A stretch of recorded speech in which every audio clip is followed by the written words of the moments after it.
بسم الله الرحمن الرحيم. الحمد لله رب العالمين، والصلاة والسلام على سيد الأنبياء والمرسلين سيدنا ونبينا ومولانا محمد وعلى آله وأصحابه أجمعين. أما بعد، فعن صهيب رضي الله تعالى عنه قال رسول الله صلى الله عليه وسلم: عجبا لأمر المؤمن إن أمره كله له خير، وليس ذلك لأحد إلا للمؤمن إن أصابته سراء شكر فكان خيرا له، وإن أصابته ضراء صبر فكان خيرا له. رواه مسلم. وعن أبي هريرة رضي الله تعالى عنه قال رسول الله صلى الله عليه وسلم: المؤمن القوي خير وأحب إلى الله من المؤمن الضعيف، وفي كل خير، احرص على ما ينفعك واستعن بالله ولا تعجز، وإن أصابك شيء فلا تقل لو أني فعلت كان كذا وكذا، ولكن قل قدر الله وما شاء فعل، فإن لو تفتح عمل الشیطان. رواہ مسلم. محترم بزرگوں، عزیزوں اور بھائیوں، آج رمضان المبارک کی آخری شب ہے. یقینی طور سے یہ آخری شب ہے، اس لیے کہ آج چاند نہیں ہوا، کل 30 تاریخ ہے. اس ماہ مبارک کی اور خاص طور سے آخری عشرے کی اہم راتوں میں آج کی رات بھی ہے. فضائل رمضان کے آخر میں حضرت مولانا محمد زکریا صاحب رحمۃ اللہ علیہ نے ایک تفصیلی روایت نقل کی ہے. اس میں یہ مضمون ہے کہ اللہ تعالی رمضان مبارک کی ہر رات میں ایک بڑی جماعت کو جہنم سے خلاصی عطا فرماتے ہیں، اور جتنے لوگوں کی مغفرت پورے رمضان میں ہوتی ہے ان سب کے مجموعے کے بقدر آخری رات کے اندر اللہ تعالی جہنم سے خلاصی عطا فرماتے ہیں. اس لحاظ سے دیکھا جائے تو یہ بہت ہی قیمتی، بہت ہی اہم رات ہے. اس لیے ہمیں اس رات کی قدر کرنی چاہیے. مختصر بیان ہوگا انشاءاللہ. جلدی تراویح بھی ختم ہو گئی ہے، آپ کو تلاوت کرنے کا، دعا کرنے کا اچھا وقت ملے گا. آرام کرنے کے لیے اس کے بعد کی ساری راتیں پڑی ہوئی ہیں. آج کی رات ذرا محنت سے گزار لیں. دعاؤں کا بھی خوب اہتمام کریں، اپنے لیے بھی، اپنے والدین کے لیے بھی، اپنی اولاد کے لیے، گھر والی کے لیے، بھائی بہنوں کے لیے، پوری امت کے لیے. اعمال کی قبولیت کی، اللہ کی رضا و خوشنودی کی، صحت کی، عافیت کی، امن و امان کی، برکت کی. جو اپنے لیے مانگے وہ سب کے لیے مانگے، اور زیادہ سے زیادہ عمومی طور پر دعا مانگے. جیسا کہ پہلے آ چکا ہے کہ دعا جتنی زیادہ عام ہوتی ہے اتنی اللہ کے یہاں زیادہ قابل قبول ہوتی ہے. اور جب کوئی مسلمان دوسرے مسلمان کے لیے اس کے غیر موجودگی میں پس پشت دعا کرتا ہے تو اس دعا کرنے والے کی سرانے ایک فرشتہ اللہ کی طرف سے متعین ہوتا ہے. وہ کہتا ہے آمین وَلَكَ مِثْلُهُ. اللہ تمہاری اس دعا کو بھی قبول کرے، اور جو دعا تم نے اپنے بھائی کے لیے مانگی ہے اللہ تعالیٰ تمہیں بھی عطا کرے. اس لیے آج اس کا خاص طور سے اہتمام کریں. آج میں آپ کے سامنے ایک دو روایتیں پیش کرنا چاہتا ہوں متفرق مضامین کی، جس میں زیادہ اہم ہے صبر اور شکر کا مسئلہ. صبر اور شکر یہ دو صفات ہیں. صبر کا مطلب کیا ہے؟ جو حالات ناگوار پیش آئیں، بیماری ہو، حادثہ ہو، موت ہو، نقصانات ہو، غم ہو، صدمہ ہو، اس کو برداشت کرنا. جزا فضا نہ کرنا، شکوہ نہ کرنا، بلکہ یہ سوچنا کہ اللہ کی طرف سے پیش آنے والی چیز ہے، کائنات میں کوئی چیز اللہ کے حکم کے بغیر نہیں ہوتی، اللہ کے فیصلے پر ہم راضی ہیں۔ یہ ہے صبر۔ اس صبر کو کہتے ہیں صبر علی المصیبت۔ لیکن صبر کے 3 معنی بیان کیے گئے، ایک صبر علی الطاعت، ایک صبر علی المصیبت، اور ایک صبر عن المعصیت۔ نفس کو گناہ سے روک کر رکھنا ایک صبر یہ ہے، الکف کف النفس عن المعصیت، اپنے نفس کو گناہ سے روک کر رکھنا۔ نفس چاہتا ہے کہ فلاں غلط کام کر لے، لیکن جیسے اڑیل گھوڑا بھاگنا چاہتا ہے اور سوار اس کی لگام پکڑ کر کھینچے ہوئے کہ آگے بڑھنے نہیں دیتا، تو نفس کے بے لگام گھوڑے کو کنٹرول میں کرنا، روکنا اور اس گناہ کے اندر مبتلا نہ ہونا، یہ بھی ایک طرح کا صبر ہے۔ کوئی رکاوٹ نہیں ہے، سارے وسائل مہیا ہیں، آدمی چاہے تو گناہ کر سکتا ہے، لیکن اللہ کے خوف سے اور اللہ کی رضا حاصل کرنے کے لیے اپنے اوپر کنٹرول کرے، اپنے نفس پر قابو پالے، یہ صبر عن المعصیت ہے۔ اور صبر علی الطاعت کا مطلب یہ ہے کہ کوئی نیک کام کرنا جس میں جسمانی ظاہری مشقت پیش آ رہی ہے، تحمل کرنا مشکل ہو رہا ہے بظاہر، لیکن آدمی اس کو چھوڑتا نہیں، اس پر جمع ہوا ہے، ڈٹا ہوا ہے۔ گرمی کا روزہ ہے، سخت پیاس لگ رہی ہے، لمبا وقت 14 ساڑھے 14 گھنٹے کا روزہ ہے، گلے میں کانٹے پڑے ہوئے ہیں کہ نہیں پڑھیں گے، روزہ رکھیں گے۔ تراویح ہے، کھڑا نہیں ہوا جا رہا ہے، قرآن پڑھنے کو طبیعت نہیں چاہ رہی ہے، لیکن نہیں، رمضان کی رات ہے، اللہ کا پسندیدہ عمل ہے، رسول اللہ صلی اللہ علیہ وسلم کی سنت ہے، کریں گے۔ ایسے ہی مال خرچ کرنے کا مسئلہ ہے، مال سے انسان کو فطری محبت ہے، نیک کام سامنے آ گیا، خرچ کرنا دشوار ہو رہا ہے، جو فرائض ہے وہ تو ہے، زکوٰۃ ادا کرنی ہے، صدقہ فطر ادا کرنا ہے، واجب نفقہ ادا کرنا ہے، لیکن ان کے علاوہ اور نیک کاموں میں خرچ کرنے کو جی نہیں چاہتا، لیکن نفس کی خواہش کے خلاف آدمی کہتا نہیں کرنا ہے، یہ موقع ملا ہے، اس کو ضائع نہیں ہونے دینا ہے، جمے رہنا اس کے اوپر۔ کسی کام کے کرنے میں بڑی محنت لگ رہی ہے لیکن چھوڑتا نہیں، یہ صبر علی الطاعت ہے۔ اور صبر علی المصیبت کے تو مفہوم عام ہے کہ کوئی پریشانی آ جائے تو اس کو برداشت کرے۔ الذین اذا اصابتهم مصیبۃ قالوا انا للہ و انا الیہ راجعون، کیا فرمایا؟ ببشر الصابرین، صبر کرنے والوں کو خوشخبری سنا دیجیے۔ صبر کرنے والے کون ہیں؟ الذین اذا اصابتهم مصیبۃ، جب ان کو کوئی مصیبت پیش آتی ہے تو کہتے ہیں انا للہ و انا الیہ راجعون، ہم سب اللہ کے ہیں، ہمیں اللہ ہی کے پاس جانا ہے، اس لیے جو چیز آج چلی گئی اس کے جانے کا وقت آ گیا تھا، ہمارا بھی وقت آئے کہ ہم بھی چلے جائیں گے۔ یہ صبر علی المصیبت ہے، اور صبر کا اجر بہت بڑا ہے۔ اجر کتنا ہے کوئی حد نہیں۔ انما یوفی الصابرون اجرہم بغیر حساب۔ ایک ہی 2 عبادتیں ایسی ہیں جن کے بارے میں بے حساب اجر کا وعدہ کیا گیا ہے، ان میں ایک صبر بھی ہے۔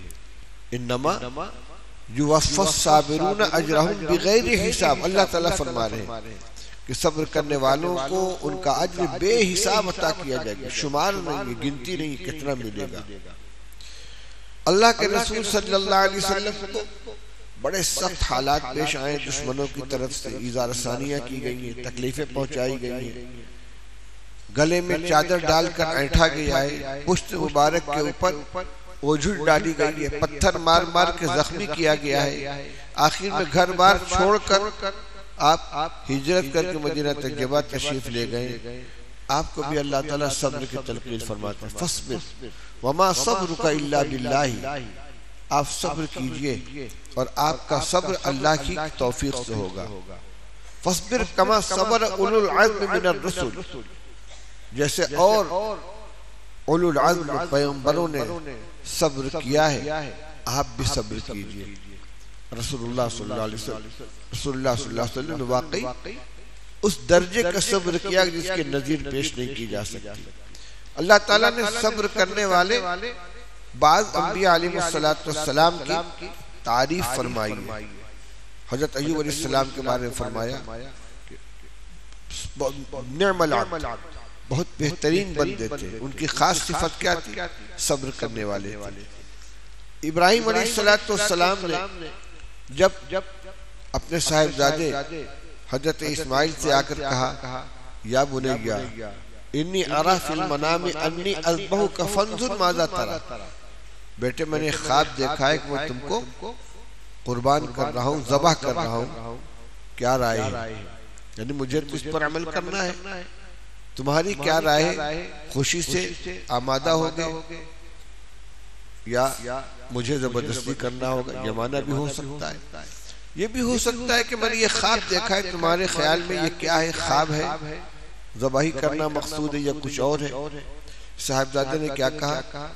یا ابت افعل ما تؤمر، آپ پیغمبر ہیں، آپ کا خواب تو وہی ہے، یہ خواب اللہ کی طرف سے حکم ہے، جو حکم ملا ہے آپ کر گزریے. ستجدو انشاءاللہ من الصابرین، آپ مجھ کو بھی صبر کرنے والوں میں سے پائیں گے. کیونکہ اس قربانی میں کئی لوگوں کے صبر کا امتحان ہے، آپ کا بھی، میری ماں ہاجرہ کا بھی اور میرا بھی. ان صبر کرنے والوں میں انشاءاللہ آپ مجھے بھی پائیں گے. جو انبیاء علیہ السلام کا یہ طریقہ رہا ہے صبر کرنا. فاصبر کما صبر اولو العزم من الرسل، جس طرح اولو العزم پیغمبروں نے صبر کیا ہے آپ بھی صبر کیجئے. حضرت ابراہیم نے صبر کیا، حضرت ایوب نے صبر کیا، حضرت اسماعیل نے صبر کیا، رسول اللہ صلی اللہ علیہ وسلم نے صبر کیا، اور آپ صبر کی تلقین کرتے رہے. اور صبر وہ ہے کہ جو آخر کار آ جائے وہ نہیں، بڑے سے بڑے صدمے کا وقت گزرنے کے ساتھ زخم مندمل ہو جاتا ہے، لیکن تازہ جب صدمہ آئے اس وقت کا صبر اصل صبر ہے. رسول اللہ صلی اللہ علیہ وسلم صحابہ کرام کے ساتھ کہیں تشریف لے جا رہے تھے، دیکھا کہ ایک تازہ قبر بنی ہوئی ہے، وہاں ایک عورت کھڑی ہوئی رو رہی ہے. بظاہر یہ کہ وہ اس کا شوہر تھا، اس کا انتقال ہوا تھا. رسول اللہ صلی اللہ علیہ وسلم نے فرمایا اسبری، صبر سے کام لو، صبر کرو. اس نے پہچانا نہیں کہ رسول اللہ صلی اللہ علیہ وسلم، نہ مڑ کر دیکھا. اس نے کہا الیک عنی فإنه لم یصبک ما اصابنی، جائیے اپنا راستہ لیجئے، جو مصیبت میرے اوپر پڑی آپ پر نہیں پڑی ہے. رسول اللہ صلی اللہ علیہ وسلم نے کچھ کہا نہیں، اس نے گزر گئے. کسی نے اس سے کہا ارے تجھے کچھ پتا ہے تو کس سے کہا بات کر رہی تھی؟ رسول اللہ صلی اللہ علیہ وسلم تھے. ارے فوراً در اقدس پہ حاضر ہوئی، اجازت طلب کی، حاضری ہوئی ملی. اس نے کہا لم عارف کا یا رسول اللہ، حضور میں نے آپ کو پہچانا نہیں تھا، معذرت خواہی کی. حضور صلی اللہ علیہ وسلم کسی ناراضگی کا اظہار نہیں کیا، بس اتنا فرمایا انما الصبر عند الصدمۃ الاولی، کہ صبر وہی ہے جو تازہ صدمے کے وقت کیا جائے. یہ بڑا ٹیڑھا مرحلہ ہوتا ہے کہ حادثے کے وقت آدمی اپنے نفس پر قابو پالے اور فوری طور پر صبر کرے، یہ سوچ کر کہ من جانب اللہ یہ چیز پیش آئی ہے اور میرے حق میں انشاءاللہ بہتر ہوگی، اور میں صبر کروں گا تو اس کا بے حساب اجر ملے گا. آج کی روایات میں میں صبر سے متعلق ایک دو روایت پیش کرنا چاہتا ہوں. اسی طریقے سے ایک شکر ہے. انسان پہ عام طور سے دو مقابل حالات پیش آتے ہیں، کبھی خوشی ہے کبھی غم ہے، کبھی راحت ہے کبھی تکلیف ہے، کبھی خوشحالی ہے کبھی تنگ دستی ہے، کبھی بیماری ہے کبھی شفا ہے. اسی طریقے سے دو مقابل حالات عام طور سے پیش آتے ہیں. کوئی کام کیا گیا کامیابی ہے یا ناکامی ہے, امتحان دیا کامیاب ہوئی یا ناکام ہو گئے, بیمار تھے علاج کیا شفا ہو گئی یا موت آ گئی. تو ہر چیز کے اندر دو پہلو کا امکان رہتا ہے. کبھی آدمی پہ وہ حالات پیش آتے ہیں جن کو سرا عربی میں کہتے ہیں, خوشحالی, خوشی کا موقع, اچھی صورتحال. اور کبھی پریشانی آتی ہے ضرا جس کو کہتے ہیں, حادثہ ہے, موت ہے, تکلیف ہے, نقصان ہو گیا. ان دونوں حالتوں کے تقاضے الگ الگ ہیں. آج کی روایت جو ابھی میں نے آپ کے سامنے پڑھی اس کو سنیے, اس کا کیا تقاضا ہے. ان صہیب رضی اللہ تعالی عنہ قال قال رسول اللہ صلی اللہ علیہ وسلم, حضرت صہیب ابن سنان کہتے ہیں کہ رسول اللہ صلی اللہ علیہ وسلم نے فرمایا مومن کا بھی عجیب معاملہ ہے. یہ تعبیر دیکھیے رسول اللہ صلی اللہ علیہ وسلم, عجب لامر المومن, حیرت کا اظہار فرمایا. عجیب حال ہے مومن کا, عجیب مومن کا بھی عجیب معاملہ ہے. ان امرہ کلہ لہ خیر, اس کا ہر معاملہ اس کے حق میں بہتر ہے. جو کچھ بھی پیش آئے نتیجے کے اعتبار سے اس کے حق میں وہ بہتر ہوتا ہے. ان امرہ کلہ لہ خیر, اس کا ہر معاملہ اس کے حق میں بہتر ہے. ولیس ذلک لأحد الا للمؤمنین, اور یہ بات مومن کے علاوہ کسی کو حاصل نہیں ہے کہ ہر چیز اس کے حق میں خیر بن جائے. یہ صرف مومن کو یہ چیز حاصل ہے. کیسے؟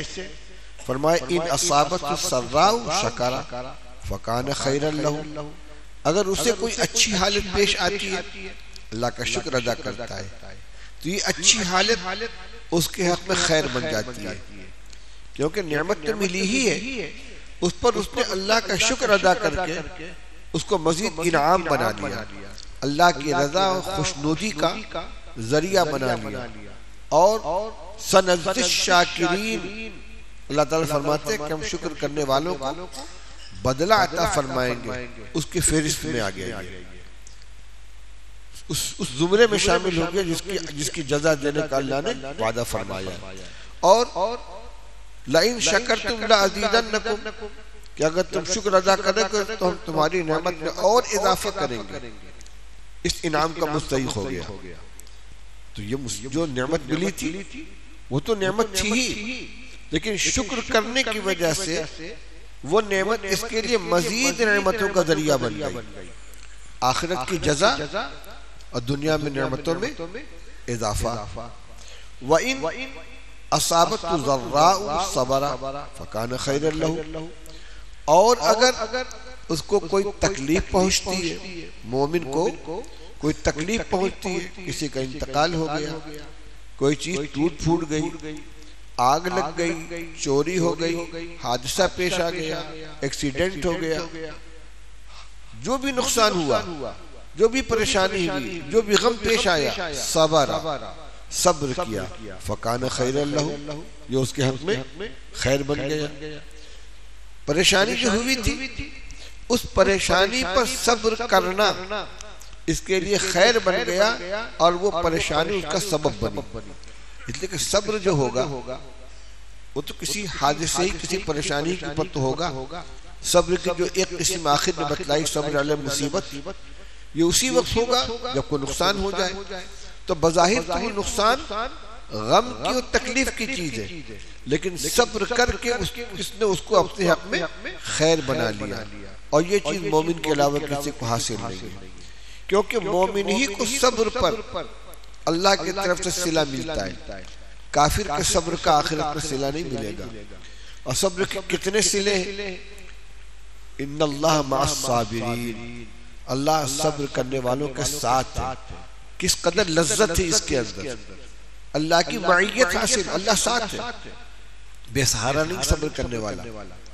اور انما یوفی الصابرون اجرهم بغیر حساب, اللہ تعالیٰ صبر کرنے والوں کو بے حساب اجر عطا فرمائیں گے. رمضان کا مہینہ چل رہا ہے, اس کا خاص عمل روزہ ہے. رسول اللہ صلی اللہ علیہ وسلم نے فرمایا وَهُوَ شَهْرُ الصَّبْرِ وَالصَّبْرُ ثَوَابُهُ الْجَنَّةِ, یہ صبر کا مہینہ ہے اور صبر کا ثواب جنت ہے۔ تو دیکھیے نعمت ملی تو شکر کر کے اس کو اپنے حق میں خیر بنایا، مصیبت آئی تو صبر کر کے اس کو اپنے حق میں خیر بنایا۔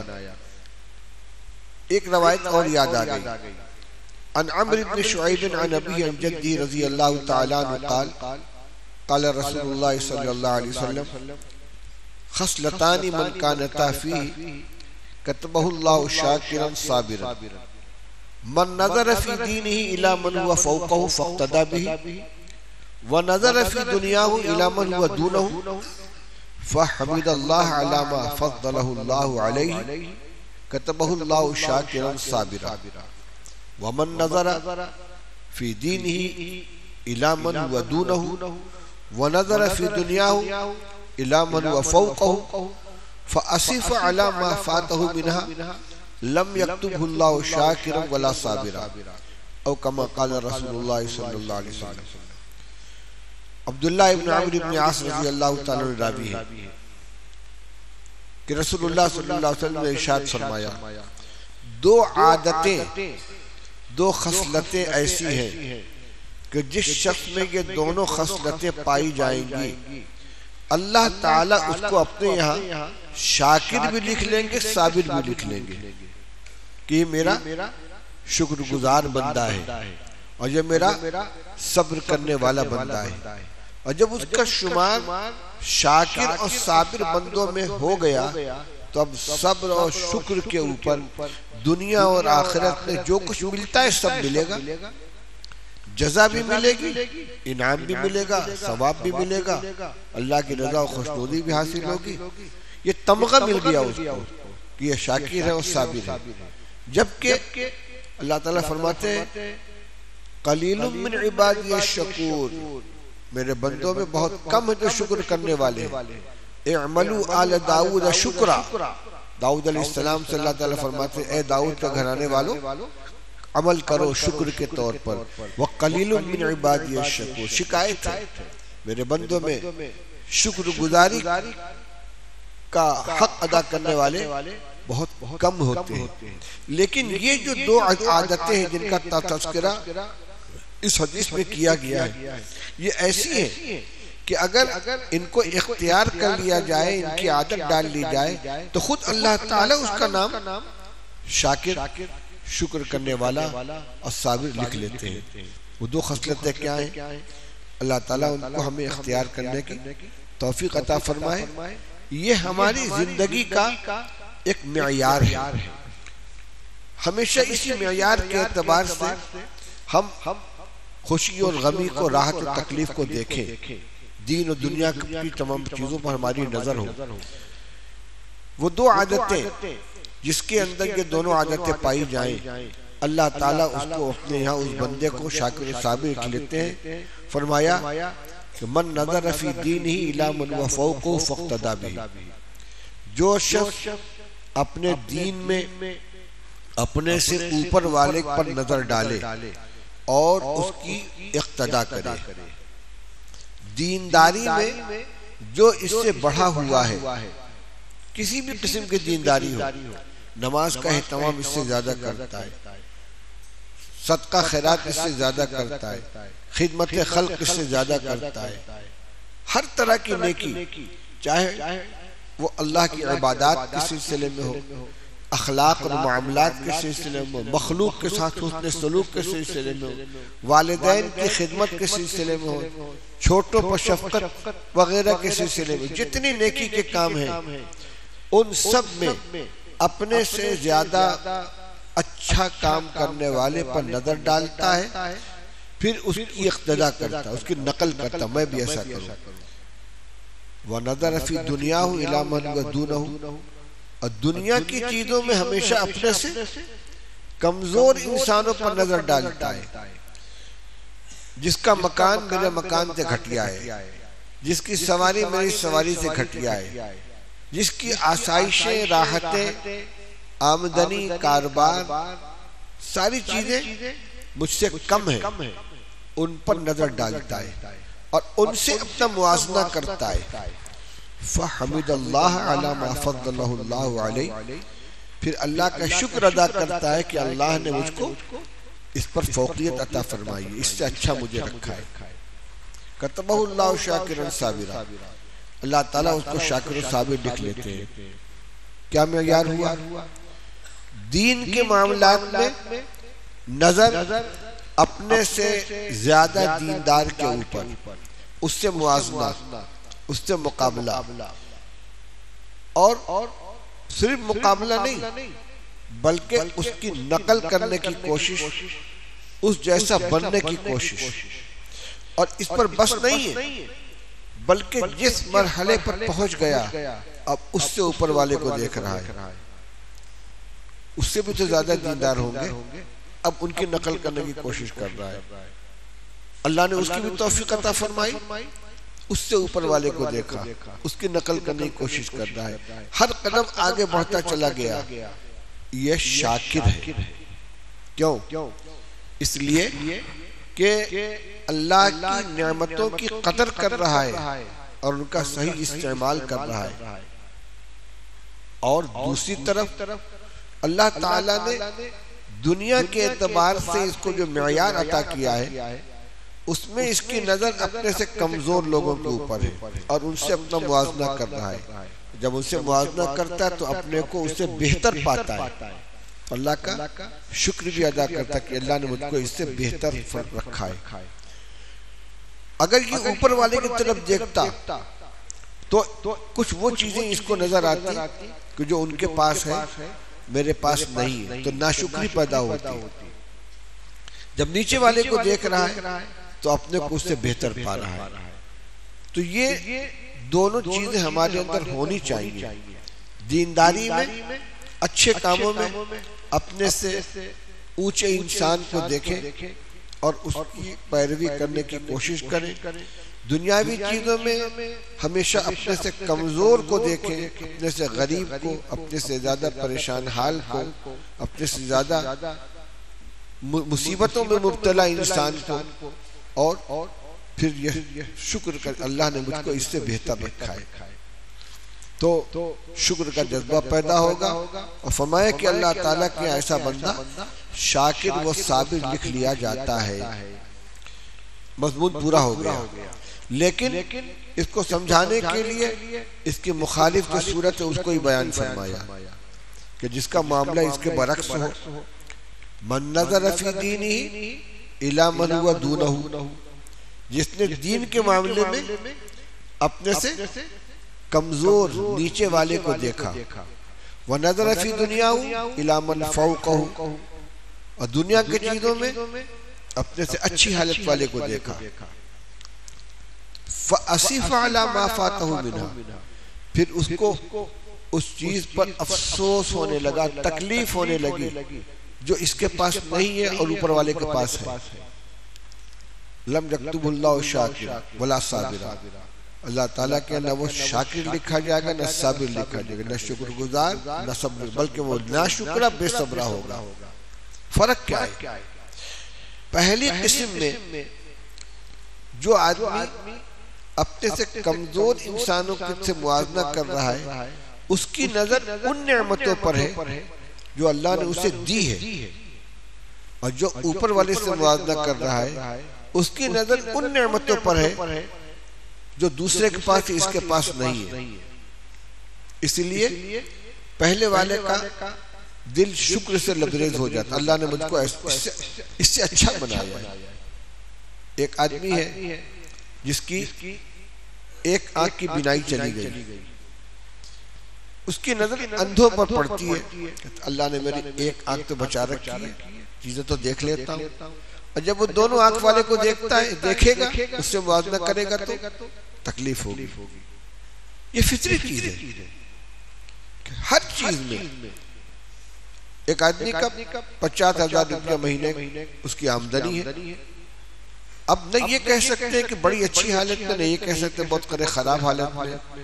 اگر وہ دیکھے گا ایک آدمی 25,000 کمانے والا ہے، اس کی ضرورتیں میرے برابر ہیں، بیوی بچے والدین بھائی بہن اتنے ہی ہیں، لیکن میرے پاس 50,000 کی آمدنی، اس کے پاس 25,000 کی، خوش ہو جائے گا، الحمدللہ مجھ کو اللہ نے اس سے اچھا بنایا ہے۔ لیکن اگر 1 لاکھ والے کو دیکھے گا تو پھر پریشان ہوگا. تو ان نعمتوں پر نظر ہونی چاہیے جو اللہ نے دے رکھی ہے، ان پر نظر نہیں ہونی چاہیے جو نہیں ملی ہے. نہ ملنے والی پر نظر ہوگی تو ملی ہوئی نعمتوں کی قدر نہیں ہوگی، اس پر شکر کا جذبہ پیدا نہیں ہوگا. اسی طرح جو دینداری کے معاملے میں اپنے سے کم درجے کے انسان کو دیکھے گا وہ دینداری میں ترقی نہیں کر سکے گا. ایک آدمی ہے جو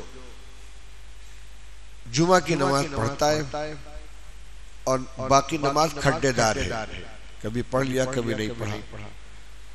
اپنا موازنہ وہ اگر ان سے کرے گا کہ جو جمعہ بھی نہیں پڑھتے تو اپنے کو دیندار پائے گا، ماشاءاللہ میں پابندی سے جمعہ پڑھتا ہوں.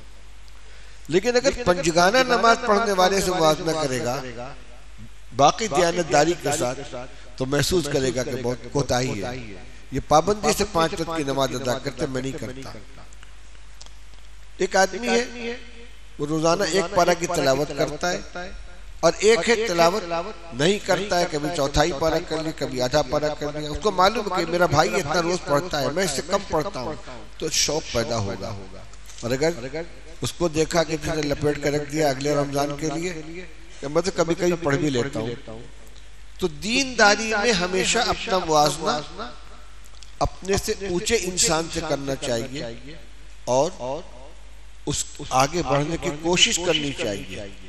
اور دنیا کے معاملات میں ہمیشہ اپنا موازنہ اپنے سے نیچے انسان پر کرنا چاہیے اور اللہ کا شکر ادا کرنا چاہیے. واقعات ہیں گلستہ میں شیخ سعدی رحمۃ اللہ نے لکھا ہے کہ ایک مرتبہ تنگ دستی کی وجہ سے میرے پاس جوتے نہیں تھے اور میں ننگے پیر چلتا تھا. تو جب راستے میں دیکھتا تھا لوگوں کو جوتا چپل پہنے جا رہے ہیں تکلیف ہوتی تھی، سب جوتا پہنے میں ننگے پیر گھسٹ رہا ہوں. ایک دن دیکھا کہ ایک شخص ہے جس کے دونوں پیر کٹے ہوئے ہیں اور وہ زمین کے اوپر گھسٹ کے چل رہا ہے. میں نے فوراً کہا اللہ تیرا شکر ہے تو نے مجھے پیر عطا فرمایا ہے، میں اپنے پیر سے چل رہا ہوں، اس کے پاس تو پیر بھی نہیں. وہ جو تکلیف تھی وہ شکر میں تبدیل ہو گئی، اپنے پیر سے چل رہا ہوں. اس میں میں نے کہا تھا ایک آدمی کی ایک آنکھ ہے ایک پھوٹی ہے، وہ 2 آنکھوں والوں کو دیکھے گا تو اپنے کانے ہونے کا احساس ہوگا اور نابینا کو دیکھے گا تو اللہ نے کم سے کم ایک آنکھ تو دے رکھی ہے، چل رہا ہوں دیکھ رہا ہوں دنیا کو ایک ہی آنکھ سے دیکھ رہا ہوں. تو دنیا کی چیزوں میں ہمیشہ نظر اپنے سے کمزور انسان پر ہو اور دل میں فحمد اللہ، اس کے ساتھ یہ بھی ہے اپنے کمزور سے موازنہ کیا اور اللہ کا شکر ادا کیا. اسی لیے حدیث میں آتا ہے کہ جب کسی شخص کو کسی پریشانی میں مبتلا دیکھے تو آہستہ سے یہ دعا پڑھ لے الحمدللہ الذی عافانی مما ابتلاک بہ وفضلنی علی کثیر ممن خلق تفضیلا. اللہ کا شکر ہے جس نے مجھ کو اس پریشانی سے عافیت عطا فرمائی جس میں اس بندے کو مبتلا کیا ہے، اور اس طرح اللہ نے مجھے اپنے بہت سے بندوں سے اچھا بنایا ہے. اس کی پریشانی کو دیکھ کر اور اپنی عافیت کو دیکھ کر اس کا مذاق نہیں، اللہ کا شکر کہ اللہ نے مجھ کو اس سے اچھا بنایا ہے. بڑی سے بڑی مصیبت آ جائے اس سے بڑی مصیبت پر نظر ہو کہ اس سے اللہ نے مجھے بچایا ہے. یہ بھی ایک طریقہ ہے سوچنے کا، بڑوں کا یہی طریقہ ہے. گلستانی کا قصہ ہے، ایک شخص زخمی راستے میں پڑا ہوا ہے. الحمدللہ الحمدللہ الحمدللہ اللہ کا شکر ادا کر رہا ہے. ایک صاحب دل ادھر سے گزرے، انہوں سے پوچھا کہ تیرا بدن زخموں سے چور ہے تو کس چیز پر اللہ کا شکر ادا کر رہا ہے؟ اس نے کہا الحمدللہ کہ بمصیبت گرفتار آمدم نہ بمعصیتیں. اللہ کا شکر اس پر ادا کر رہا ہوں کہ اللہ نے مجھ کو جسمانی بیماری میں مبتلا کیا ہے، مجھے معصیت میں مبتلا نہیں کیا ہے. مصیبت کا تعلق، بیماری کا تعلق دنیا سے، زندگی کے ساتھ ختم ہو جائے گی اگر گناہ میں مبتلا کر دیتا تو میری آخرت تباہ ہو جاتی. الحمدللہ بمصیبت گرفتار آمدم نہ بمعصیت. ایک بزرگ تھے بیٹھے ہوئے تھے, کسی نے آ کر ان کو کسی بڑے حادثے کی خبر دی. اس وقت وہ واقعہ پورا یاد نہیں ہے, بیٹے کا انتقال ہو گیا, مکان گر گیا, مکان میں آگ لگ گئی, کوئی بات, کوئی چیز ضائع ہو گئی. سر جھکایا تھوڑی, الحمدللہ کام میں لگ گئے. تھوڑی دیر بعد اس شخص نے آ کر کہا نہیں حضرت وہ اطلاع غلط تھی, ایسا نہیں. الحمدللہ یہ کیا ہوا, اس پر بھی الحمدللہ, اس پر بھی الحمدللہ. کہا جب تم نے مجھ کو حادثے کی اطلاع دی تھی تو میں نے اپنے قلب کا جائزہ لیا کہ اس میں کوئی شکایت تو نہیں ہے. دل نے کہا نہیں, اللہ کی چیز ہے, اللہ نے لے لی, وہ بڑا مہربان ہے, اس میں کوئی نہ کوئی مصلحت ہوگی. تو دل میں کوئی تغیر پیدا نہیں ہوا, اس پر میں نے اللہ کا شکر ادا کیا. اور جب تم نے آ کر بتلایا کہ کوئی حادثہ نہیں ہوا, سب کچھ بچا ہوا ہے, میں نے دل میں سوچا اس پر شکر گزاری کا جذبہ پیدا ہوا کہ نہیں. تو محسوس ہوا کہ اس نعمت پر اللہ کا دل گہرائی سے شکر ادا کر رہا ہے. اس پر میں نے کہا الحمدللہ. دونوں چیزیں ہیں, دونوں پر الحمدللہ. تو یہی مضمون پر بیان کیا گیا ہے. عجب لامر المومن, مومن کا عجیب معاملہ ہے. ان امرہ کلہ لہ خیر, ہر معاملہ اس کے حق میں خیر ہے. ان اصابت السراء صبر شکر فکان خیر لہ, اچھی حالت پیش آتی ہے شکر ادا کرتا ہے, اس کے حق میں بہتر بن جاتی ہے. وَإِنْ أَصَابَتْهُ ضَرَّاءُ صَبَرَ, اور اگر کوئی مصیبت پیش آتی ہے, تکلیف پیش آتی ہے, صبر کرتا ہے, فَقَانَ خَيْرًا لَهُ, وہ اس کے حق میں خیر بن جاتی ہے. تو یہ تو اپنے کرنے کا کام ہوا کہ نعمت آئے تو شکر کریں, ادا کریں, پریشانی آئے تو صبر کریں.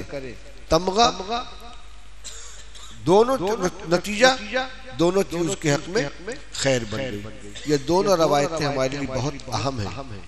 ایک تو یہ جس کا تعلق عمل سے ہے کہ نعمتوں کے ملنے پر, چھوٹی سی نعمت ہو, معمولی سی نعمت بظاہر, لیکن الحمدللہ اس پر ہونا چاہیے. چھینک آئی تو الحمدللہ, کیوں, تھوڑی سی راحت محسوس, دماغ ہلکا ہوا, سنت بتائی گئی.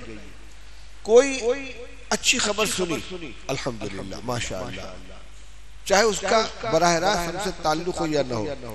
کسی نے کوئی خوشی کی خبر سنائی الحمدللہ, اور اسی طریقے سے کوئی غم کی خبر سنائی تھی, انا للہ و انا الیہ راجعون. انا للہ و انا الیہ راجعون اظہار غم کے لیے نہیں بلکہ صبر کرنے کے لیے, کیونکہ اس پر اللہ تعالیٰ نے وعدہ فرمایا ہے, بشر الصابرین, صبر کرنے والوں کو خوشخبری سنا دیجئے. صبر کرنے والے ہیں کون؟ جب ان کو کوئی مصیبت پہنچتی تو کہتے ہیں انا للہ و انا الیہ راجعون, ہم سب اللہ کے, ہمیں اللہ کے پاس جانا ہے. ٹھیک, اللہ کی چیز سے اللہ نے لے لی, ملے گا کیا؟ اولئک علیہم صلوات من ربہم ورحمہ واولئک هم المہتدون. فرمایا یہی وہ لوگ ہیں کہ جن کے اوپر اللہ تعالیٰ کی خصوصی رحمتیں بھی نازل ہوتی ہیں اور عام رحمت بھی نازل ہوتی ہے. صلوات من ربہم ورحمہ, ایک تو عام رحمت اس کو رحمت سے تعبیر کیا, اور خصوصی رحمتیں جو مومن کے لیے, صبر کرنے والوں کے لیے, اس کو صلوات سے تعبیر کیا. ان ایسے لوگوں پر کہ جو مصیبت کے وقت برداشت کرتے ہیں اور انا للہ و انا الیہ راجعون پڑھتے ہیں, ان کے اوپر اللہ کی خصوصی رحمتیں بھی نازل ہوتی ہیں, عمومی رحمت بھی نازل ہوتی ہے. وَأُولَئِكَ هُمُ الْمُهْتَدُونَ, اور یہی وہ لوگ ہیں جو ہدایت یافتہ ہیں, صحیح راستے پر چلنے والے ہیں.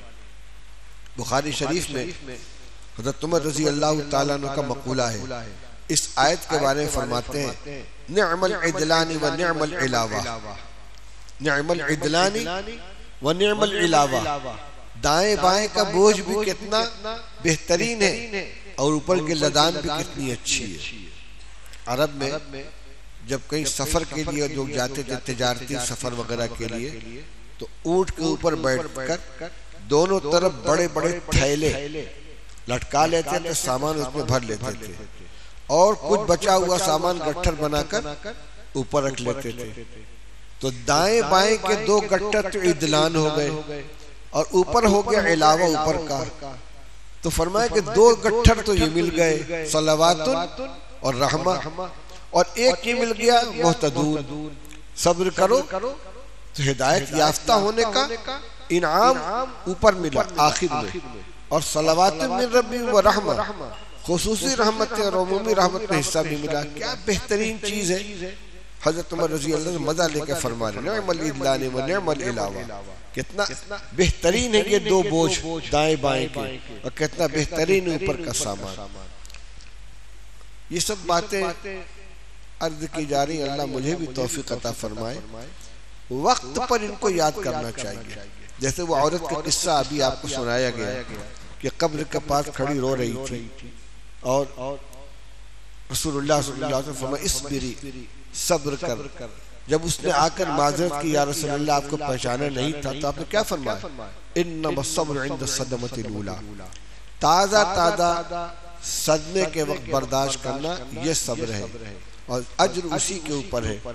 ورنہ بڑے سے بڑا حادثہ ہو جائے، بڑے سے بڑا نقصان ہو جائے، وقت خود بہت بڑا مرہم ہوتا ہے، وقت گزرنے کے ساتھ زخم مندمل ہو جاتا ہے. میں نے دو روایتوں کا وعدہ کیا تھا، ایک ہی ہوئی. آپ لوگ اجازت دے تو تھوڑا سا اور وقت لے لوں، آج فرصت ہے، آخری وقت ہے، یہ بھی اہم ہے. وعن ابی ہریرہ رضی اللہ تعالیٰ عنہ قال قال رسول اللہ صلی اللہ علیہ وسلم المؤمن القوی خیر واحب الی اللہ من المؤمن الضعیف. طاقتور مومن زیادہ بہتر ہے اور اللہ کو زیادہ محبوب ہے کمزور مومن کے مقابلے میں. وفی کل خیر، اور دونوں میں خیر ہے، کمزور ہو یا طاقتور ہو.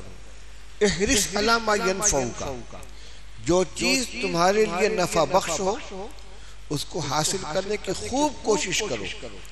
واستعن باللہ، اور اللہ سے مدد طلب کرو. ولا تعجز، عاجز بن کر مت بیٹھو. وَإِنْ أَصَابَكَ شَيْءٌ، لیکن سب کے باوجود اگر کچھ نقصان ہو جائے فَلَا تَقُلْ لَوْ أَنِّي فَعَلْتُ كَانَ كَذَا وَكَذَا، تو ہرگز یہ مت کہنا کہ اگر میں ایسا کرتا تو یوں ہو جاتا، ایسا کرتا تو یوں ہو جاتا. ولیکن قل قدر اللہ وما شاء فعل، بلکہ یوں کہو کہ اللہ نے مقدر میں یہی لکھا تھا اور جو اس نے چاہا وہ ہوا. فإن اللو تفتح عمل الشیطان، کیونکہ یہ اگر مگر شیطان کا راستہ کھولتا ہے. یہ ترجمہ ہو گیا. اس میں پہلے تو یہ فرمایا رسول اللہ صلی اللہ علیہ وسلم نے مومن کی دو قسمیں کر دی، ایک مومن قوی، ایک مومن ضعیف. قوی مومن سے مراد کیا ہے؟ نیچے لکھا ہے القادر علی تکثیر الطاعت. مومن قوی سے مراد پہلوان نہیں ہے، اس کے جسے بڑی طاقت ہو، ہاتھی کو پچھاڑنے والا نہیں. اس میں کام کرنے کی، نیکی کمانے کی، دین کا کام کرنے کی ہمت ہے، طاقت ہے، حوصلہ ہے، جذبہ ہے، کرنے پر قادر ہے. وہ قوی مومن ہے. اور مومن ضعیف وہ ہے جو اس کے مقابل میں ہے کہ اتنی اس میں ہمت نہیں ہے، اتنی جرت نہیں ہے، اتنی صلاحیت نہیں ہے، اتنا جذبہ نہیں ہے. فرمایا کہ یہ جس کے اندر کام کرنے کی ہمت، طاقت، حوصلہ، جذبہ، صلاحیت زیادہ ہے، وہ اس کے مقابلے میں بہتر ہے اور اللہ کو زیادہ محبوب ہے. لیکن یہ چیزیں بسا اوقات فطری ہوتی ہیں. ایک آدمی فطرتاً کمزور ہے، اتنا صلاحیت نہیں ہے، تو بیچارہ رنجیدہ نہ ہو. فرمایا فی کل خیر، سب میں خیر ہے. تقابل کے طور پر تو وہ زیادہ اچھا ہے، لیکن اس کو برا نہیں کہا جا رہا ہے. فی کل خیر، سب کے اندر خیر ہے. جو کمزور ہے صلاحیت اس میں بھی کم ہے، کر سکتا ہے، جتنی طاقت اتنا کام کرے، جتنی صلاحیت اتنا کرے. عبادت ہے، نیک اعمال ہے، خدمت خلق ہے، دین کی خدمت ہے، جو بھی نیک کام ہے، جتنے زیادہ صلاحیت ہوگی، زیادہ استطاعت ہوگی، زیادہ قوت ہوگی، زیادہ ہمت ہوگی، زیادہ کرے گا، جس میں کم ہے وہ کم کرے گا، محروم تو بالکل نہیں رہے گا۔ اس لیے فی کل خیر، دونوں کے اندر بھلائی ہے۔ آگے فرمایا احرص علی ما ینفعک، بڑی اہم بات ہے، فرمایا کہ جو چیز تمہارے لیے نفع بخش ہو، نافع ہو، چاہے دنیا کے اعتبار سے نافع ہو، چاہے آخرت کے اعتبار سے نافع ہو، احرص، خوب شوق سے لگن سے اس کو حاصل کرنے کی کوشش کرو، حریص بن کر، حرص کا لفظ ہے، احرص علی ما ینفعک، جو چیز تمہارے لیے نافع ہے اس کے لیے حریص بن جاؤ، خوب شوق سے، خوب محنت سے اس کو حاصل کرنے کی کوشش کرو، جائز طریقے پر، شریعت کی حدود کے اندر رہتے ہوئے۔ ایسا نہ ہو کہ ایک چیز کو حاصل کرنے میں دوسری چیز کو نظر انداز کر دیا جائے، پیسہ حاصل کرنے میں نماز کو ضائع کر دیا جائے، عزت حاصل کرنے میں دوسری دینی تقاضوں کو ختم کر دیا۔ احرص علی ما ینفعک، حقیقت میں نفع بخش وہی چیز ہے کہ جس میں دوسرے پہلو سے نقصان نہ ہو۔ فرمایا جو چیز نفع بخش ہے اس کو حاصل کرنے کی خوب کوشش کرو، وَاسْتَعِنْ بِاللَّهِ، اللہ سے مدد بھی طلب کرو کہ اللہ اسباب اختیار کرنا میرے بس میں ہے، میں کر رہا ہوں تو اس میں اثر پیدا فرما دے۔ امتحان کا زمانہ ہے، محنت کر رہا ہے طالب علم، خوب محنت کر رہا ہے، اللہ سے دعا کر اللہ کامیابی عطا فرما۔ تجارت کر رہا ہے، جو راستہ اس کا کوشش کر رہا ہے، اللہ سے برکت مانگ رہے ہیں، اللہ تو کامیابی عطا فرما۔ کوئی بیمار ہے، مریض کے علاج کے لیے انتھک کوشش کر رہا ہے، ذرائع اختیار کر رہا ہے، اللہ سے شفا مانگ رہا ہے۔ تو دونوں چیز ہے، ایک طرف پوری محنت سے اپنے لیے نفع بخش چیز کو حاصل کرنے کی کوشش کرو اور اللہ سے مدد مانگو۔ وَلَا تَعْجِزْ، عاجز بن کر مت بیٹھو، جو مقدر میں ہوگا وہ ہوگا، کیا کرنا ہوگا، ہمارے کرنے سے کیا ہوتا ہے۔ کوئی بیمار ہے، بچنا ہوگا بچے گا، مرنا ہوگا مرے گا، ہمارے دوا علاج کرنے سے کیا ہوتا ہے، ہمارے مقدر کی جو روزی ہے وہ مل کر رہے گی، ہم دکان پر جائیں گے نہ جائیں اس سے کیا نہیں۔ لا تعجز، عاجز بن کر مت بیٹھو۔ یہ ہے شریعت کی تعلیم، رسول اللہ صلی اللہ علیہ وسلم کی ہدایت۔ بھروسہ اللہ پر، مدد اس سے مانگنی ہے۔ اللہ نے جو صلاحیت عطا فرمائی ہے اس کو دین اور دنیا کی جائز چیزوں کو حاصل کرنے کے لیے لگاؤ، پوری کوشش کرو اور اللہ سے مدد مانگو، عاجز بن کر مت بیٹھو۔ لیکن سب کے بعد ہوگا کیا، نتیجہ کیا نکلے گا، کامیابی ملے گی کہ نہیں ملے گی، یہ ہمارے علم میں نہیں ہے، نہ ہمارے اختیار میں ہے۔ فرمایا وَإِنْ أَصَابَكَ شَيْءٌ، لیکن اگر کوئی مصیبت پیش آ جائے، کوئی نقصان ہو جائے، لا تقل لو انی فعلت کان کذا و کذا، اگر میں یہ کر لیتا تو ایسا ہو جاتا، آکسیجن نہیں ملا بر وقت اس لیے مر گیا، فلاں ڈاکٹر کو دکھلا لیتے تو بچ جاتا، فلاں اسپتال لے کے چلے جاتے تو جان بچ جاتی۔ یہ کیا ہے؟ موت اپنے وقت پر لکھی تھی، یہی ہونا تھا جو ہوا۔ کوئی بھی لوگ تفسیر کرنے فلاں کو نہیں دکھلایا، فلاں کو دکھلا لیتا تو بچ جاتا، یعنی موت ٹل جاتی اس کی۔ کرنے سے پہلے تو ساری تدبیر کرو، لیکن جب کوئی چیز پیش آ جائے تو یہ مت کہو لو انی فعلت کان کذا و کذا، اگر میں فلاں کام کر لیتا تو یہ ہو جاتا۔ فرمایا لیکن قل قدر اللہ وما شاء فعل، بلکہ یوں کہو کہ اللہ نے یہی مقدر میں لکھا تھا، یہی مقدر کیا تھا، یہی طے کیا تھا، اور جو اللہ نے چاہا وہ کیا۔ ہمارا کام تدبیر اختیار کرنا ہے، اسباب اختیار کرنا ہے، اس میں کوتاہی نہیں کرنی ہے، لیکن نتیجہ اللہ کے ہاتھ میں ہے۔ شکست و فتح تو قسمت سے ہے ولے اے میر، مقابلہ تو دل ناتواں نے خوب کیا، اس میں کوتاہی نہیں ہونی چاہیے۔ فرمائیے اگر مگر سے منع کیوں کیا جا رہا ہے؟ فَإِنَّ لَوْ تَفْتَوْ عَمَلَ الشَّيْطَانِ، کیونکہ یہ لو جو ہے اگر یہ شیطان کا کام عمل کھول دیتا ہے، پھر وہ وسوسے ڈالے گا دل میں خیالات پیدا کرے، وسوسے ڈالے گا، لہذا اس کا راستہ بند کر دیا گیا۔ تو یہ دو روایتیں ہمارے سامنے آئی ہیں، ایک تو دین اور دنیا کے سلسلے میں ہمارا معیار کیا ہونا چاہیے، دین کے سلسلے میں ہمیشہ اپنے سے اچھے انسان کو دیکھ کر وہ جیسا بننے کی کوشش کرے، اور دنیا کے سلسلے میں اپنے سے کمزور انسان کو دیکھ کر اللہ نے جس حال میں رکھا ہے اس کا شکر ادا کرے. یہ نہیں کہا جا رہا ہے کہ ترقی کرنے کی کوشش مت کرو، اس سے منع نہیں کیا جائے. اگلی روایت میں یہی فرمایا ہے احرص علی ما ینفعک، جو چیز نفع بخش ہے اس کے لیے کوشش کرو. کاروبار بڑھانے سے منع نہیں کیا جا رہا ہے، کاروباری ترقی کرو، لیکن یہ نہ ہو کہ اپنے سے زیادہ اچھے کو دیکھ کر جو نعمت ہے اس کی ناشکری پیدا ہو. اور اللہ تعالیٰ اوپر بڑھائیں گے اس کا شکر ادا کریں گے، اور بڑھائیں گے اور شکر ادا کریں گے. تو وہ نعمتیں جو ہیں ان پر نظر ہو، ان کا شکر ادا کیا جائے. جو نعمتیں نہیں ان پر نظر کر کے ناشکری نہ پیدا ہو. ایک یہ معیار زندگی ہمارا ہونا چاہیے. دوسرے یہ کہ اللہ نے جو صلاحیت دی ہو دین دنیا کے خیر حاصل کرنے میں اس کو استعمال کیا جائے، عاجز بن کے نہ بیٹھا جائے، اور پھر جو حالت پیش آ جائے اس پر یہ تبصرہ ہرگز نہ کیا جائے کہ اگر فلاں تدبیر اختیار کر لیتے تو یہ نقصان نہ ہوتا، یہ حادثہ پیش نہ آتا. اللہ تعالیٰ ہم سب کو عمل کرنے کی توفیق عطا فرمائے. یہ کون پوچھ رہا ہے بھائی جمع بین الصلاتین کا حکم کیا ہے؟ کیا مغرب و عشاء کی نماز کو جمع کر سکتے ہیں؟ مسئلہ یہ ہے کہ دو نمازوں کو ایک وقت میں ادا کرنا، مقدم کر کے یا مؤخر کر کے، اس کا یہ تو جائز ہی نہیں ہے کہ ظہر کی نماز لیٹ کر کے عصر کے وقت میں ادا کی جائے یا عصر کی نماز مقدم کر کے ظہر کے وقت میں ادا کی جائے. اسی طرح مغرب کی نماز مؤخر کر کے عشاء کے وقت میں ادا کی جائے یا عشاء کی نماز مقدم کر کے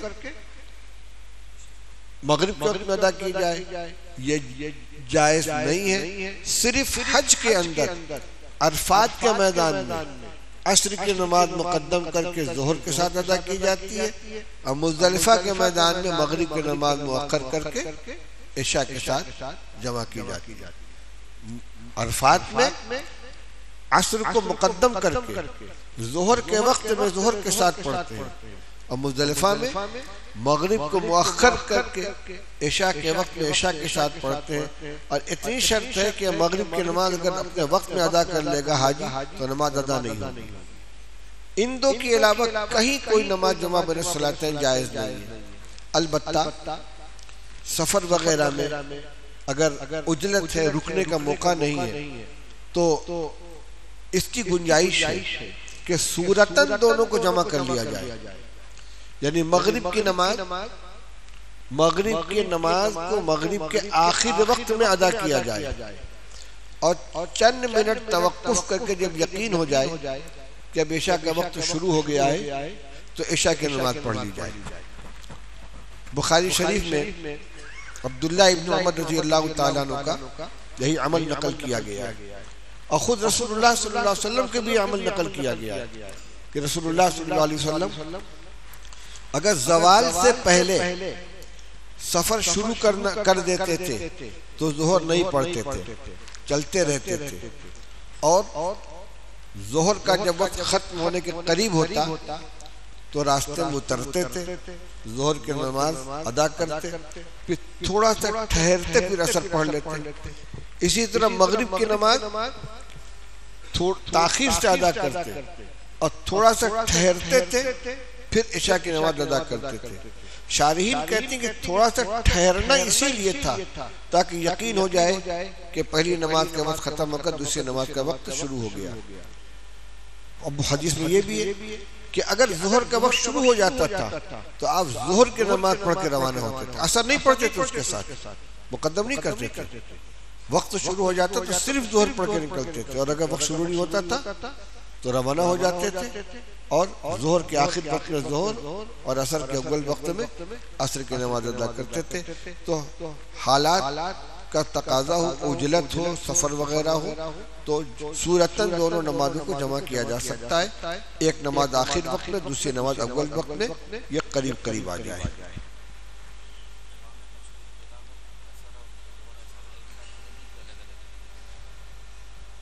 امام حج کا مسئلہ یہ ہے کہ ہمارے یہاں عرفات میں قصر کا مسئلہ مسافرت کی بنیاد پر حج کی بنیاد پر نہیں ہے. یعنی ایسا نہیں ہے کہ ہر حاجی عرفات کے اندر قصر کرے گا، بلکہ جو مسافر ہوں گے وہ قصر کریں گے، اور جو مقیم ہوں گے وہ 4 رکعت پڑھیں گے. بتلایا بھی جاتا ہے. مگر وہاں یہ ہوتا ہے کہ مکہ سے حاجی آتے ہیں، امام صاحب آتے ہیں اور مسجد نمرہ میں ظہر کی اور عصر کی نماز ایک ساتھ پڑھاتے ہیں جمع کر کے، اور 2 رکعت پڑھاتے ہیں. تو وہ ہوتے تو ہیں مقیم اور نماز پڑھاتے ہیں قصر، کیونکہ ان کا مسلک یہ ہے کہ ہر حاجی کو قصر کرنا ہے، چاہے وہ مسافر ہو چاہے مقیم ہو. ہماری تحقیق یہ ہے کہ ایسا نہیں ہے. رسول اللہ صلی اللہ علیہ وسلم نے قصر کیا ہے. مگر کیوں قصر کیا ہے؟ آپ مدینہ سے آئے تھے اور پورا سفر حج آپ کا 15 دن سے کم تھا، اور مکہ مکرمہ میں حرم میں آپ نے نماز پڑھی ہے. نماز پڑھ کر اعلان فرمایا اتموا صلاتکم فإنا قوم سفرون، اے مکہ کے لوگوں تم اپنی نماز پوری کر لو، ہم لوگ مسافر ہیں. سفر حجی تو ہے. اس لیے حرم وہاں عرفات میں وہاں کے جو امام صاحب ہیں ان کی اقتداء میں نماز جمع بین الصلاتین کے ساتھ نہیں پڑھی جائے گی. وجہ یہ ہے کہ وہ مقیم ہونے کے باوجود قصر کرتے ہیں، جو ہمارے نزدیک صحیح نہیں ہے. مساجد میں عیدگاہ سے پہلے عید کی نماز پڑھ سکتے ہیں یا بعد میں پڑھنی چاہیے؟ افضل طریقہ کیا ہے؟ نہیں، پہلے عیدگاہ کی نماز ہو جائے، پھر جن لوگوں کو عیدگاہ کی نماز نہیں مل پائی جگہ نہ ملنے کی وجہ سے یا تاخیر کی وجہ سے، تو کسی مسجد میں ادا کر لیں. اصل نماز عیدگاہ کی ہے، اس لیے عیدگاہ کی نماز کو مقدم رہنا چاہیے. چلو بھائی دعا کر لو. آخری رات ہے، مغفرت کے لیے، رحمت کے لیے، عافیت کے لیے، سب کے لیے دعا کریں، قبولیت کے لیے دعا کریں. اللہم صلی علی سیدنا و نبینا مولانا محمد وعلی آلہ وصحبہ وبارک وسلم. یا حی یا قیوم برحمتک نستغیث اصلح لنا شأننا کلہ ولا تکلنا الی انفسنا طرفۃ عین. ربنا تقبل منا انك انت السميع العليم. ربنا تقبل منا انك انت السميع العليم. ربنا تقبل منا انك انت السميع العليم وارنا مناسكنا وتب علينا انك انت التواب الرحيم. اللهم انا نسألك العفو والعافية والمعافاة الدائمة في الدنيا والآخرة. اللهم انا نسألك الهدى والتقى والعفاف والغنى. اللهم اصلح لنا ديننا الذي هو عصمة امرنا، واصلح لنا دنيانا التي فيها معاشنا، واصلح لنا آخرتنا التي فيها معادنا. اللهم حبب إلينا الإيمان وزينه في قلوبنا، وكره إلينا الكفر والفسوق والعصيان واجعلنا من الراشدين. اللهم اجعل سريرتنا خيرا من علانيتنا، واجعل علانيتنا صالحة. اللهم استر عوراتنا وآمن روعاتنا. اللهم إن قلوبنا ونواصينا وجوارحنا بيدك لم تملكنا منها شيئا، فإذا فعلت ذلك بنا فكن أنت ولينا واهدنا إلى سواء السبيل. اللهم اكفنا بحلالك عن حرامك، وأغننا بفضلك عمن سواك. اللهم فارج الهم كاشف الغم، مجيب دعوة المضطرين، رحمن الدنيا والآخرة ورحيمهما. أنت ترحمنا فارحمنا برحمة تغنينا بها عن رحمة من سواك. اللهم قنعنا بما رزقتنا وبارك لنا فيه، واخلفنا في كل غائبة منك بخير. اللهم اقسم لنا من خشيتك ما تهول به بيننا وبين معاصيك. اللهم اقسم لنا من خشيتك ما تهول به بيننا وبين معاصيك، ومن اليقين ما تهون به علينا مصائب الدنيا، ومتعنا بأسماعنا وأبصارنا وقوتنا ما أحييتنا، واجعله الوارث منا، واجعل ثارنا على من ظلمنا، وانصرنا على من عادانا، ولا تجعل مصيبتنا في ديننا، ولا تسلط علينا من لا يخافك فينا ولا يرحمنا. رب اغفر وارحم واعف وتكرم وتجاوز ما تعلم انك انت العز الاكرم. رب اغفر وارحم وانت خير الراحمين. رب اجعلني مقيم الصلاة ومن ذريتي ربنا وتقبل دعاء ربنا اغفر لي ولوالدي وللمؤمنين يوم يقوم الحساب ربنا هب لنا من أزواجنا وذرياتنا قرة أعين واجعلنا للمتقين إماما رب أوزعني أن أشكر نعمتك التي أنعمت علي وعلى والدي وأن أعمل صالحا ترضاه وأصلح لي في ذريتي إني تبت إليك وإني من المسلمين ربنا لا تؤاخذنا إن نسينا أو أخطأنا ربنا ولا تحمل علينا إصرا كما حملت على الذين من قبلنا ربنا ولا تحملنا ما لا طاقة لنا به واعف عنا واغفر لنا وارحمنا أنت مولانا فانصرنا على القوم الكافرين ربنا اغفر لنا ولإخواننا الذين سبقونا بالإيمان ولا تجعل في قلوبنا غلا للذين آمنوا ربنا إنك رؤوف رحيم واعف عنا واغفر لنا وارحمنا أنت مولانا فانصرنا على القوم الكافرين اللهم إنا نعوذ بك من جهد البلاء ودرك الشقاء وسوء القضاء وشماتة الأعداء اللهم إنا نعوذ بك من الهم والحزن ونعوذ بك من العجز والكسل ونعوذ بك من الجبن والبخل ونعوذ بك من غلبة الدين وقهر الرجال اللهم إنا نعوذ بك من فتنة المحيا والممات ونعوذ بك من فتنة المسيح الدجال یا اللہ ہم سب کے گناہوں کو معاف فرما دے ہماری تمام سیئات سے درگزر فرما دے اللہ تو نے مبارک مہینہ ہمیں کچھ عطا کرنے کے لیے بخشا تھا اللہ مگر یہ پورا مہینہ غفلت کی نظر ہو گیا یا اللہ آج مہینے کی آخری رات ہے اس رات میں تو اپنے بے شمار بندوں کی مغفرت فرماتا ہے یا اللہ ہمیں ان میں شامل فرما لے ہماری مغفرت کا فیصلہ فرما دے ہم سب کی مغفرت فرما دے ہمارے والدین کی مغفرت فرما دے ہمارے بھائی بہنوں کی مغفرت فرما دے ہمارے بیوی بچوں کی مغفرت فرما دے ہمارے اساتذہ و مشائخ کی مغفرت فرما دے ہمارے تلامذہ و متعلقین کی مغفرت فرما دے ہمارے تمام دینی بھائیوں کی مغفرت فرما دے